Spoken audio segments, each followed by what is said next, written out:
কিছু একটা লিখবো ভাবছি, একটি স্বরচিত কবিতা। কিছু একটা লিখবো ভাবছি, কিন্তু কিছুতেই লিখতে পারছি না। কেন লিখতে পারছি না ভেবে পাচ্ছি না। মনে হয় ঘাটতিতে আছে আমার চিন্তা ভাবনা, হয়তো রয়েছে আমার বিদ্যা বুদ্ধির অভাব, নতুবা লিখতে বসে থেমে যাওয়াটাই স্বভাব। অনেক ভেবে দেখলাম না, ওসব কিছু নয়। আসলে মনে মনে শাসক দলকেই ভয়। যদি লিখতে বসে সত্যি কথা বের হয়, শাসক দল তখন ছেড়ে দেবে না নিশ্চয়।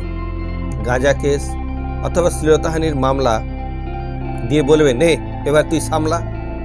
তাই তো কিছু একটা লিখবো ভাবছি, কিন্তু কিছুতেই লিখতে পারছি না।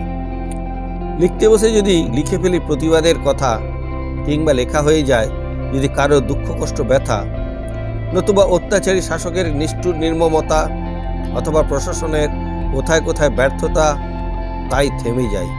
কিন্তু আমি লিখতে চাই, প্রশাসনের ভুল আমি তুলে ধরতে চাই।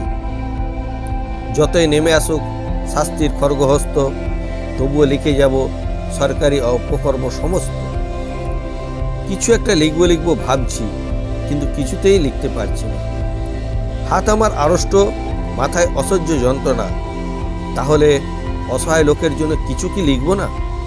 প্রতিবাদকে শুধু মনে মনে করব পোষণ, আর প্রতিদিন কিছু লোক করে যাবে শোষণ? না, আমি লিখব, খাতা কলমে লড়াই চলবে। অত্যাচারের বিরুদ্ধে আমার কলম গর্জে উঠবে।